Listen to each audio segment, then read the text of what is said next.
ఈరోజు నేను చేయబోయే కర్రీ దొండకాయ ఫ్రై. ఈ దొండకాయ ఫ్రైను రైస్, రసంలో కానీ చపాతీలోకి కానీ తింటే చాలా బాగుంటుంది. చాలామంది దొండకాయను తింటే మతిమరుపు వస్తుందని ఇష్టం ఉన్నా కానీ అసలు తినరు. అలా ఏమీ కాదండి, కానీ డైలీ తినకుండా ఎప్పుడో ఒకసారి తింటే ప్రాబ్లం ఏమీ ఉండదు.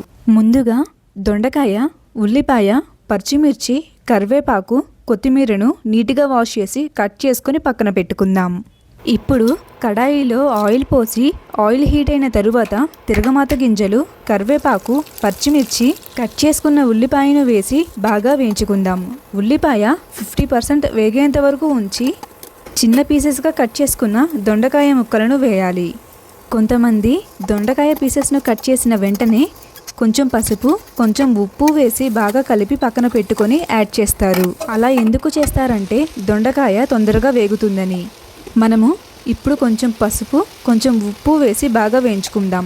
దొండకాయలో విటమిన్, కాల్షియం, ఫైబర్ ఉంటుంది. దొండకాయతో పచ్చడి కూడా చేసుకోవచ్చు. అది ఎలాగో అప్కమింగ్ వీడియోస్లో వస్తుంది. దొండకాయ ఆకుల రసం తాగినా హెల్త్కి మంచిది. దొండకాయ ఫ్రైను 2 టైప్స్గా చేస్తారు. ఇప్పుడు మనం చేస్తున్న కర్రీ ఒకటి అండ్ దొండకాయ ముక్కలను పొడవుగా కట్ చేసి మొక్కజొన్న పిండిని యూజ్ చేసి చేస్తారు. షుగర్ పేషెంట్స్కు దొండకాయ ఆకుల రసం కొంచెం మంచిదని చెప్పొచ్చు. ఎందుకంటే ఇది షుగర్ లెవెల్స్ను కంట్రోల్ చేస్తుంది. ఈ ఫ్రైను చేసేటప్పుడు మీడియం ఫ్లేమ్లో పెట్టి చేయండి, లేకపోతే పైన మాడిపోయి లోపల పచ్చిగానే ఉంటుంది.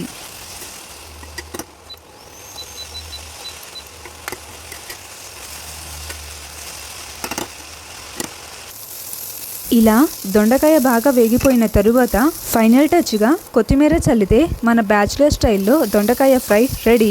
నాకు చిన్నప్పటి నుంచి దొండకాయ ఫ్రై అంటే చాలా ఇష్టం. మీకు కూడానా? అయితే కామెంట్ చేసేయండి.